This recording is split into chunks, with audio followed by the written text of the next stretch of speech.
오늘은 사도 바울이 그리고 그리던 로마에 들어가서 복음을 전하는 이런 내용으로 기록되어 있는 것을 볼 수가 있는 것입니다.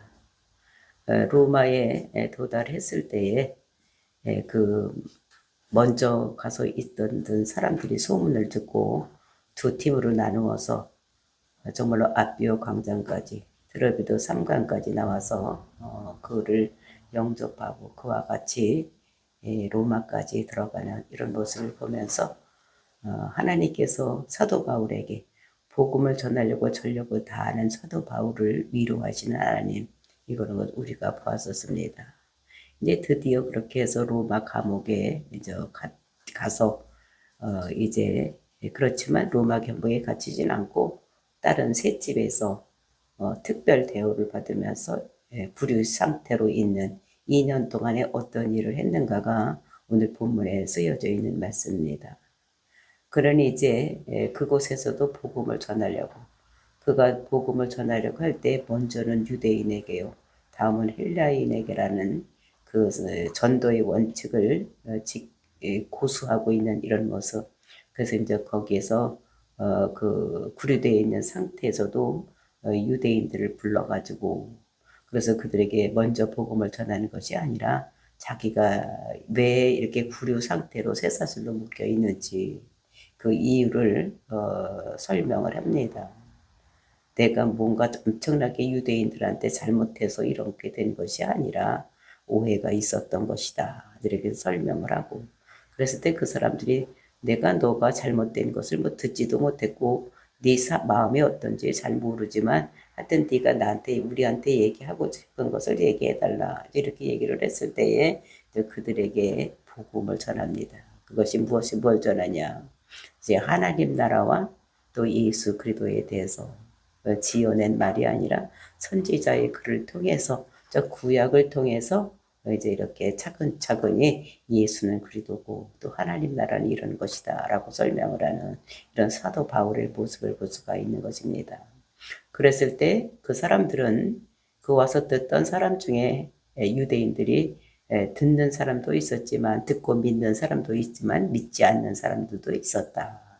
근데 그들이 믿지 않는 사람들 보면서 이사야의 예언, 그러니까 보기는 보아도 보지 못하고 듣기는 들어도 듣지 못한다, 이제 이사야의 예언이 그들에게 이렇게 이루어지고, 이제 그러므로 인해서 그 복음을 이방인에게 전하는 이런 내용으로 오늘 기록이 되고 있습니다.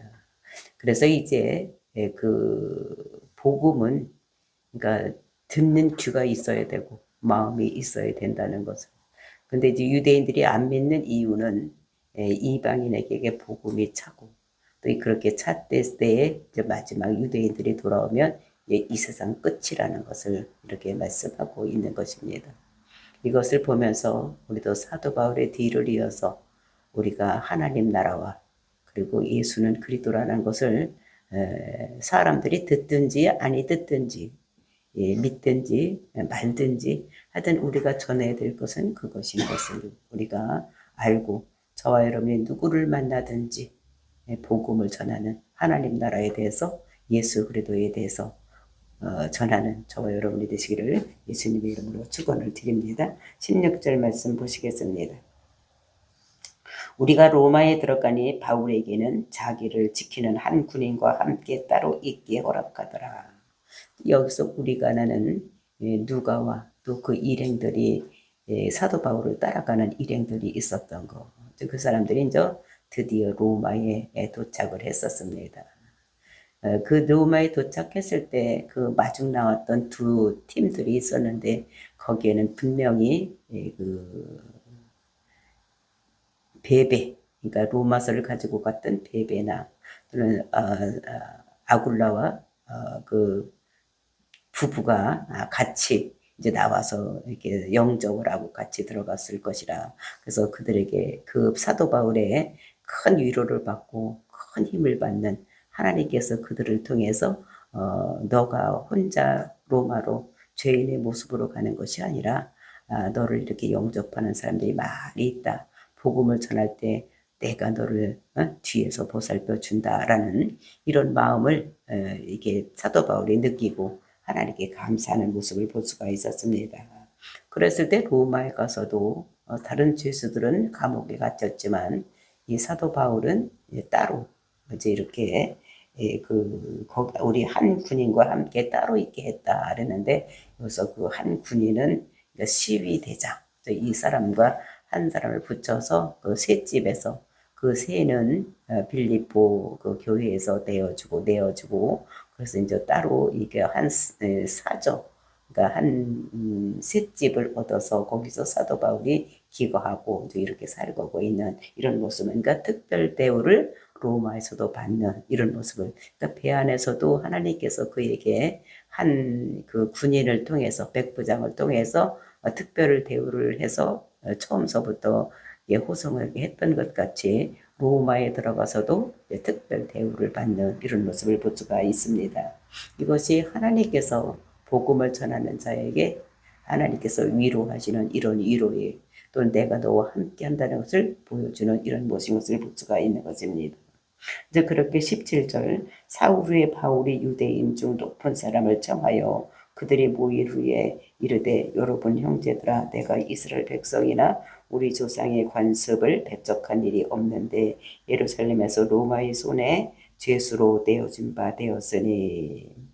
이렇게 로마에 도착하고 이제 그 새 집을 얻어서 시위대장과 같이 이렇게 그 집에 거하면서, 그리고 이제 3일이 지났습니다.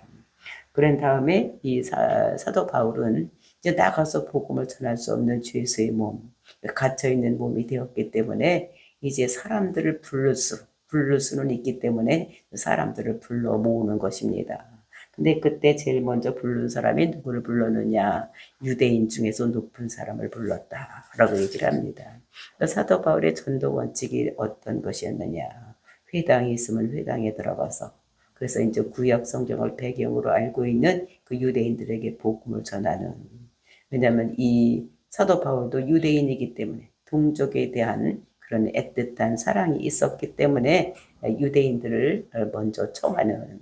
그리고 이제 유대인들이 자기가 뭔가 엄청나게 지금 사슬에 매여서 또 따로 이렇게 갇혀 있으니까 엄청난 죄가 있어서 온 거라고 오해할 수 있으니까, 그 오해를 풀기 위해서 먼저 무엇을 하느냐? 그것을 이스라엘 백성이나 내가 우리 조상들 관습에 대해서 내가 엄청나게 뭔 큰 죄를 져서 내가 이렇게 쇠사슬에 매인 바가 된 것이 아니다, 변명하는 것입니다. 그러니까 이스라엘 백성이나 우리 조상들의 관습을 배척한 것이 아니다. 이 사람들이 관습이라는 건 종교적인 문제, 즉 메시아를 기다리고 있는 뭐 이런 종교적인 행사에 참여하는 뭐 이런 것들을 내가 배척한 것이 아니라는 것입니다. 그래서 그렇게 없는데 나를 그 예루살렘에서 로마인의 손에 죄수로 내어준 바가 되었다. 나는 내가 그 로마로 올 수 있을 정도로 내가 뭔가 엄청나게 잘못한 것이 없는데 이렇게 나를 그 제목을 정해서 나를 이렇게 여기까지 보내지, 내가 진짜 이스라엘 민족이나 당신 이스라엘 유대인이나 또는 그 우리가 믿고 있는 조상들이 믿고 있는 그런 어떤 관습, 즉 종교적인 문제에 대해서 내가 큰 죄를 진 것이 없는 것이다, 이렇게 변명을 합니다. 왜냐하면 유대인들이기 때문에 저가 여기까지 죄수의 몸으로 온 것은 엄청나게 뭔가 잘못됐기 때문에 죄가 있기 때문에 왔겠지, 이렇게 생각할 것 같으니까 그런 선입관을 없애기 위해서 죄인이 아니라는 것을 먼저 변명하는 이런 모습을 볼 수가 있는 것입니다. 그래야지만 그 사람들에게 복음을 전할 수가 있기 때문에 자기가 그 종교에 대해서 내가 죄진 것이 없다, 이렇게 얘기를 하고 있습니다. 그러면서 18절 말씀입니다. 로마인은 나를 신문하여 죽일 제목이 없으므로 석방하려 하였으나.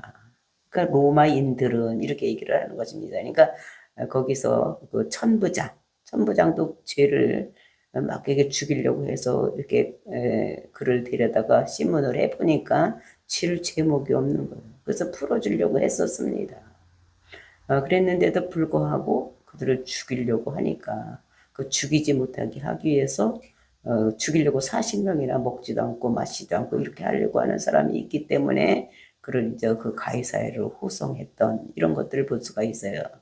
네, 그래 이제 그렇게 거기에서 이제 호송을 해서 왔는데 벨릭스도 신문을 해보니까 죄목이 없는 거예요.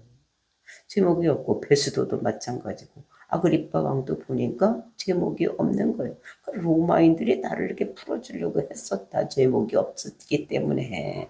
그러니까 사실 이 사람은 여기까지 올 제목이 있어서 온 것이 아닌데 그러니까 유대인들이 그렇게 해서 보냈다 이런 얘기를 하고 19절 유대인들이 반대하기로 그러니까 로마인들 거기에 있던 그 우두머리들 베닉스나 베스더 총독 이런 사람들은 다 풀어주려고 했었습니다.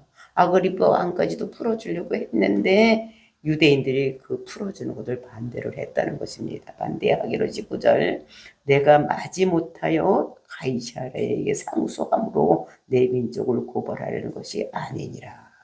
그러니까 유대인들이 나를 반대해서 나를 죽이려고 했기 때문에 내가 가이사랴에게 내가 상소를 한 것이다. 내가 뭐 딴 이유 때문에 상소한 것이 아니다. 그러니까 내가 내 민족을 뭔가 잘못했다고 고발하려고 하는 것이 아니라 내 생명을 살리기 위해서 내가 로마까지 오기 위해서 내가 가이사에게 상소를 하는 것이다. 이렇게 말하고 있습니다.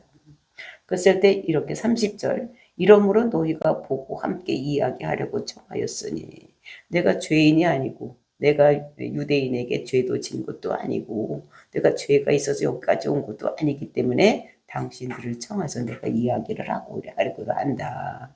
하였으니 뭐에 대해서 이야기를 하느냐 이스라엘의 소망으로 말미암아 내가 이 쇠사슬에 매인 바 되었노라. 내가 이렇게 로마인들은 나를 풀어주려고 했지만 유대인들이 나를 풀어주지 못하게 했기 때문에 내가 가이사랴에게 내가 상소를 해서 여기 왔는데 그것이 내가 왜 이렇게 왔냐 그 이유가 있는데 이스라엘의 소망 때문에 내가 여기까지 오게 되었다. 그 이스라엘의 소망이 뭡니까? 이스라엘이면 누구나 다 기다리는 소망이 있는데 그것이 메시아입니다. 그러니까 메시아 때문에 내가 그 문제 때문에 내가 여기에 이렇게 쇠사슬이 되어서 내가 그렇게 갇힌 바 되어서 당신들을 만날 수 있게 되었다라고 얘기를 하는 것입니다. 그러면서 이제 21절 그들이 이르되 우리가 유대인에게서 내게 대한 편지도 받은 일이 없고 또 형제 중 누가 와서 내게 대하여 좋지 못하는 것을 전하든지 이야기한 일도 없느니라. 이제 그렇게 사도 바울이 자기가 죄가 없다는 것을 그리고 그 자기에게 죄가 없다는 것을 로마인들은 이렇게 총독이고 누구들이 다 풀어주려고 했다. 근데 유대인들이 나를 몇 가지 죄가 있다고 나를 죽이려고 해서 내가 상수했기 때문에 이곳에 왔는데 그래서 내가 근데 우리 민족들을 내가 고발하려고 하는 것이 아니다. 즉 이렇게 내가 쇠사슬에 매인 것은 이스라엘의 소망 때문이다. 이제 이렇게 얘기를 했을 때에 그러니까 그 사람들이 그 말을 듣고서 뭐라고 얘기를 하느냐. 이 죄에 대해서 변명을 하니까 우리가 너에 대해서 편지를 받은 적도 없다. 그러니까 아는 바가 아무것도 없는 것입니다. 또 형제 중 누가 와서 내게 대해 좋지 못한 것을 전한 사람들이 없었다. 그러니까 형제들이 와서 좋지 못한 편지로서 대해 좋지 못한 일을 건너지 않았다는 것입니다. 그러니까 이것은 공적인 일로 어떤 공문이나 이런 걸 가지고 와서 공적인 일로 와서 너에 대해서 좋지 못한 일을 전한 사람도 없고 그 다음에 이야기한 일도 없느니라. 그러니까 사적으로도 누가 와서 나한테 우리들에게 그런 너에 대해서 뭐 잘잘못을 얘기한 사람이 아무도 없다는 것입니다. 그러니까 공적으로든지 편지라든지 또는 사적으로 와가지고 나한테 우리들한테 그 너에 대해서 얘기한 적이 없다는 것입니다. 그러니까 로마는 지금 예루살렘에서 일어났던 일을 알고 있는 사람들이 없다는 것입니다. 왜냐하면 그동안에 이제 그 오순절 이후에서 멀리도 있고 또 이제 바다로 와서 배를 타고 와야 되는데 그때가 과동하는 이런 기간이기 때문에 그러니까 바다가 얼고 이렇게 했기 때문에 배를 타고 여기까지 온 사람들이 없다는 거예요. 그러니까 예루살렘에서 일어났던 일을 아는 사람들이 지금 로마에는 없는 것입니다. 그러니까 우리는 그런 노아에 대해서 뭐 들은 바도 없고 공적인 공문도 받은 것도 없고 또 사적으로 와서 우리한테 얘기해 주는 사람도 없었다. 그러니까 우리는 노아에 대해서 아무것도 알지를 못한다는 것입니다. 그러므로 인해서 22절입니다. 이에 우리가 너희 사상이 어떠한가 듣고자 하니 이파에 대해서는 어디서든지 반대를 받는 줄 알기 때문이라 하더라. 그러니까 우리가 공적으로나 사적으로는 너에서 아는 바가 없으니까 너희 사상이 어떤지 내가 알기를 원한다. 그런데 이파에 대해서 즉 예수 그리스도에 대해서는 어디든지 반대를 받는 줄 알고 있다. 그러니까 네가 어떤 사상을 가지고 있는지 그 예수 그리스도라는 걸 어디든지 가면 기독교는 그 반대를 받는지 알고 있는데 한번 얘기를 해봐라. 이렇게 얘기를 하는 것입니다. 그러니까 사도 바울이 이제 마음 놓고 얼마든지 얘기를 할 수 있는 이런 상태가 주어진 이런 것을 볼 수가 있습니다. 그러니까 이렇게 유대인들이 마음을 열고 사도 바울의 사상이 어떤지 이 생각이 어떤지를 듣기를 원하는 이런 사람들이 됐으니까 사도 바울은 이제 물 만난 고기같이 모든 것을 복음을 전할 수 있는 이런 상태가 된 것입니다. 23절입니다. 그들이 날짜를 정하고 그가 유숙하는 집에 많이 오니 바울이 아침부터 저녁까지 강론하여 하나님의 나라를 증언하고 모세의 율법과 선지자들의 말을 가지고 예수께 대하여 전하더라. 그러니까 이 사도 바울이 이제 강론을 하는 것입니다. 그러니까 사도 바울이 가르치니까 얼마나 잘 가르치겠어. 그 복음서를 엄청나게 많이, 복음서가 아니라 편집글, 그러니까 서신서를 쓴 이 사람, 성경을 13권이나 쓴 사도 바울이니까 얼마나 잘하겠어요. 우리는 성경을 읽어도 이것이 무슨 뜻인지 생각해야 되고 연구해야 되고 이렇게 해서 설교를 하지만 이 사도 바울은 그냥 나오는 게 다 어떻게 됩니까? 다 알고 있으니까 얼마나 잘하겠습니까? 그러니까 이 사람에 대해서 많은 사람들이 왔으니까 사도 바울이 아침부터 저녁까지 이제 이렇게 쉬지 않고 강론을 하는 것입니다.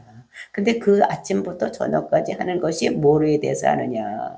이것이 두 가지에 대해서 전하는 것을 볼 수가 있는데 첫째는 하나님의 나라에 대해서 그러니까 하나님 나라는 이런 것이다 라는 것을 얘기를 하고 두 번째는 예수님에 대해서 얘기를 하는데 그것을 그냥 자기가 막 자기 생각으로 떠드는 것이 아니라 모세의 글과 그 다음에 선지자들의 글을 통해서 예수를 증거를 하고 있는 것이다. 그래서 하나님 나라는 이 땅에 있는 나라가 아니다. 그리고 이제 우리는 육적으로 살고 있는 이 땅에 대한 이야기가 영적으로 대한 이야기를 얘기를 하는데 그것이 예수님에 대해서 얘기를 하고 있는데 그것이 그 율법과 이제 구약을 통해서 얘기를 한다는 것입니다. 왜냐하면 유대인들은 구약에 대해서 빠삭하게 다 알고 있기 때문에 그 구약에 있는 이야기를 하는 거예요. 그리고 이제 선지자들의 글, 그러니까 선지자들의 글은 이렇다 하는 선지자들은 다 예수님에 대해서 한마디 다 했습니다. 미가서는 뭐라고 얘기했습니까? 그는 베들레헴에서 태어난다. 거기서 태어난다. 베들레헴에서 태어난다. 메시아는. 그러니까 이 사람이 가지고 있는 그 메시아, 성경에서 대하고 있는 메시아에 대해서 제 얘기를 하는 것이다. 그것이 무엇이냐? 이 사람들, 유대 사람들은 지금 이 사람들하고 생각이 틀리는 것이 다 같이 유대인들은 메시아를 기다리고 있는데 지금 이 유대인들은 그러니까 바벨론으로 포로로 잡혀간 이후로부터 바벨론에게 페르시아에게 헬라에게 로마에게 지금 항상 속구로 되어 있는 이런 것입니다. 그러니까 거기서 어떻게든지 벗어나야 되는 그래서 정치적인 메시아를 기다리고 있었던 거예요. 그러니까 다윗 같은 메시아, 마케비 형제 같은 메시아를 기다려서 다른 나라를 쳐부시고 완전히 독립된 나라를 오게 하는 이 땅의 메시아를 기다리고 있어. 정치적인 메시아.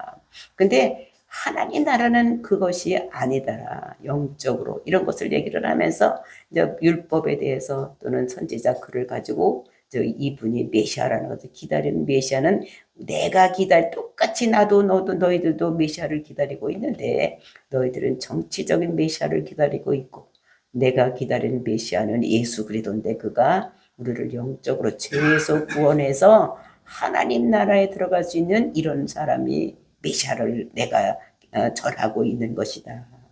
그러나 선지자의 그래서 미가서는 그래서 그분이 예루살렘에서 베들레헴에서 태어난다. 그러니까 베들레헴에서 태어난다고 미가는 얘기를 했고 이사야 선지자는 뭐라고 얘기했으면 처녀의 몸에서 와야지 된다.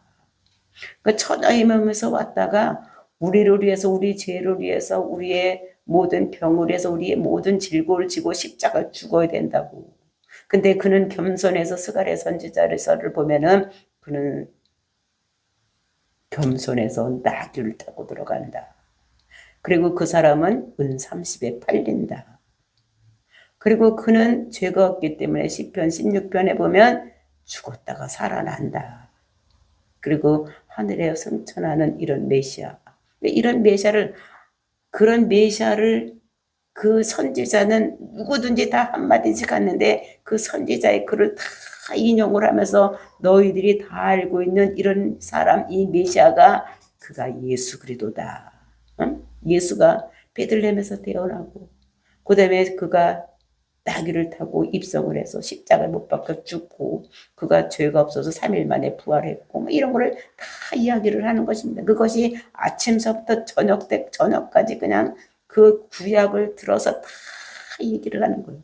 그러니까 그 사람들이 구약을 다 알고 있기 때문에 그거를 꿰지를 못해서 그랬지 알고 있기는 도막도막 하나하나는 알고 있는데 그것을 전체적으로 꿰었을 때 그거를 이루신 분이 예수 그리스도다라고 사도 바울이 전하는 것을 볼 수가 있는 것입니다. 그 사도 바울의 말을 듣는 그 이스라엘 사람들의 유대인들의 반응이 어땠느냐 그것이 24절입니다. 이 말을 믿는 사람도 있고 믿지 않은 사람도 있어. 그러니까 그 말을 그렇구나 맞다 이래는 사람도 있는가 하면 에이 그게 뭐 이렇게 안 믿는 사람도 있다는 것입니다. 그러니까 그 사람들이 맞다고 하는 사람과 맞지 않은 사람들하고 또 어떻게 됩니까? 이것이 그 사람들끼리 유대인들끼리도 또 어떤 것이 일어나냐 25절입니다. 서로 맞지 아니하여 흩어질 때에 바울이 한 말로 이르되 성령이 선지자 이사야를 통해서 너희 조상들에게 말씀하신 것이 옳다. 그러니까 바울의 말을 듣고 옳다라는 사람도 있고 그러다고 아니라고 하는 사람도 있으면 그럼 옳다고 하는 사람은 남아 있어야 되는데 아니라고 하는 사람만 가든지 이런데 이 사람들이 서로 충돌을 하니까 서로 싸우니까 다 보기 싫으니까 그냥 사도 바울을 다 떠나고 없는 이런 모습을 볼 수가 있습니다. 그러니까 그 떠나는 그 사람들이 뒤 모습을 보면서 사도 바울이 얘기하는 것이 뭐라느냐면 이사야가 너희들의 조상들에게 한 말이 딱 맞다. 그러면서 그것이 25절, 26절, 27절입니다. 이사야 글에 뭐라고 써 있느냐. 이 백성에게 가서 말하기를 너희가 듣기는 들어도 도무지 깨닫지 못하며 보기는 보아도 도무지 알지 못하는도다. 이 백성들의 마음이 우둔하여져서 그 귀로는 둔하게 듣고 그 눈으로는 감았으니 이는 눈으로 보고 귀로 듣고 마음으로 깨달아 돌아오면 내가 고쳐줄까 함이라 하였으니. 그건 이사야서 6장에 있는 말을 인용하는 것입니다. 그러니까 이 우시야 왕이 죽었을 때에 이스야 왕 그때 성령이 왔을 때 이제 자기가 이제 어떻게 내가 누가 나가서 이 복음을 전할고 이랬을 때 이사야가 내가 가겠습니다. 이렇게 했을 때에 성령님께서 말씀하신 것입니다. 백성에게서 말하라. 근데 그들 마음이 둔해서 듣기는 들어도 듣지도 못하고 보기는 보아도 눈이 있어도 보기는 보아도 보지도 못한다. 이런 얘기를 하는 것입니다. 그러니까 이 사람들이 이스라엘 백성들에게 그 유대인들에게 복음을 전했을 때에 그 사람들이 그것을 받아들이지 않을 것을 예언한 이런 얘기입니다. 왜냐하면 이 사람들이 말을 안 듣는 거예요. 그러면서 말만 안 듣는 것이 아니라 우리가 잘못하면 때려보시오. 이렇게 했기 때문에 이 사람이 바벨론으로 포로 잡혀가는 이런 때의 얘기를. 그러니까 이 사람들이 복음을 그러니까 듣지도 못하고 귀가 먹힌 사람마다 듣지도 못하고 보지도 못하고 이렇게 된다는 것을 예언했는데 그 예언이 지금 이루어진 것이다. 그래서 그 얘기를 하고 있는 것입니다. 그래서 왜냐하면 돌아오면은 고쳐지는 역사가 일어나는 거예요. 하나님께서는 그 사람들을 배반해서 완전히 없애버리는 것이 아니라 돌아오면 고쳐지는 은혜가 있는 이런 거를 말하고 있는 것입니다. 그러니까 근데 옛날에 복음을 전했을 때는 어떻게 됩니까? 예수 천당, 예수 믿으면 천국 가고 예수 안 믿으면 지옥 간다. 근데 이렇게 얘기를 했어. 그러니까 이 사람들이 근데 오늘날 어떻게 합니까? 얼숭덜숭하게 그냥 전하는 거예요. 근데 사실 예수 안 믿으면 지옥 가고 예수 믿으면 천국 가는 이런 것인 것을. 그런데 여기서 보니 깨닫고 돌아오면은 내가 고쳐줄까 함이라. 그러니까 이 깨닫고 돌아오면 하나님께서 아들로 받아줘서 천국을 기업으로 주는 이런 역사가 일어난다는 것입니다. 근데 이스라엘 백성들은 이것을 깨닫지 못하고 있는. 그래서 이 사람이 바벨론을 포로 잡혀가지고 돌아온 사람도 있지만 거기서 죽은 사람들이 너무 많은 이런 것들을 우리들에게 말씀하시고 하나님께서는 우리가 믿지 않고 있어도 오래 참으십니다. 근데 오래 참는데 끝까지 참는 것이 아니라 하나님께서는 마지막에는 심판하신다는 것을 우리들에게 말씀하고 있는 것입니다. 그러니까 돌아오면은 고침을 받는데 돌아오지 않는 거. 이거죠. 그러니까 예수님께서는 우리를 위해서 죄를 위해서 이 땅에 오시고 예수를 그러더라고 믿으면 돌아오면 우리가 하나님의 자녀가 되는 이런 복음을 전했는데 거기에 있던 유대인들이 그것을 믿지 못하는 사람들도 있고 믿는 사람도 있었을 때 이 이사야의 예언이 이루어진 것을 여기서 볼 수가 있는 것입니다. 그래서 28절입니다. 그런즉 하나님이 이 구원이 이방인에게로 보내어진 줄을 알라. 그들은 그것을 들으리라 하더라. 유대인들이 복음을 받아들이지 않았기 때문에 그것이 이방인에게 복음이 전해지는 이런 역사가 일어나는 것이라는 것입니다. 먼저는 유대인에게 전했는데 유대인들이 믿지 않고 있었기 때문에 그것이 이방인에게 복음이 전해지는. 그래서 이렇게 유대인들이 안 믿었기 때문에 이 복음이 오늘도 우리가 믿어서 이것을 다시 우리가 유대인들에게까지 복음을 전해서 유대인들이 예수를 그리스도로 믿으면 이제 마지막이 되는 이런 것들을 말씀하고 있는 것입니다. 그래서 29절 보니까 없음 이렇게 됐어요. 근데 그 없음에 보니까 기억이라고 나와 있는 이런 것인데 그것이 어떻게 이사야서 6장 9절 10절 그것이 어떻게 앞에 있던 말씀인데 우리 앞에 있던 말씀은 책망하는 것 같이 되어 있지만 이제 우리 이사야서 6장 9절 10절 말씀에 보면 그거는 예언의 말씀인 거예요. 이렇게 될 것이다. 이렇게 예언했던 이런 말씀이 이제 그대로 성취가 된 것을 얘기를 하고 있는 이런 모습을 볼 수가 있습니다. 그러면서 30절 말씀입니다. 바울이 온 이태를 자기 셋집에 머물면서 자기에게 오는 사람을 다 영접하고 근데 바울이 이렇게 온 이태 그 2년 동안을 셋집에 있었다는 거예요. 그 셋째는 그러니까 빌립보 교회에서 내어주고 이 이태를 여기서 그 구류 생활로 그 셋집에 있으면서 있었는데 이제 그때까지 이태를 있어서 이제 재판을 받으려고 했는데 이게 고발한 유대인들이 그곳에 오지 않았기 때문에 이제나 저제나 기다리다가 재판을 받지 못하고 출소하는 그래서 감옥에서 2년 동안 있으면서 그 유대인들에게 로마에 있는 사람들에게 복음을 많이 전하는 이런 것들을 볼 수가 있는 것입니다. 그래서 여기서 이제 그렇게 온 이태 동안 셋집에 있으면서 거기에 많은 사람들이 자기에게 오는 사람을 다 영접했다. 그에게 오는 사람이 있었다는 것입니다. 근데 거기에 셋집에 있는데 어떻게 그것을 올 수가 있었느냐. 우리가 로마에 올 때에 영접하는 사람들이 있었습니다. 그러니까 그 광장까지 나왔던 사람. 그리고 이제 그 삼관문까지 거기까지 나왔던 이런 사람들이 있는데 그 사람들이 어떻게 됩니까? 저기 가면은 그 예수의 그리스도에 대해서 잘 가르쳐 주는 사람이 가봐라. 이렇게 해서 그 사람을 자꾸 사람들을 그곳에 보내서 사도 바울을 통해서 하나님 나라와 예수님에 대해서 메시아에 대해서 들을 수 있도록 그러니까 많은 사람들이 그곳으로 보내줘서 그 2년 동안 그 셋집에 있으면서 사슬에 채여서 복음을 전하는 이런 일을 했다는 것을 볼 수가 있습니다.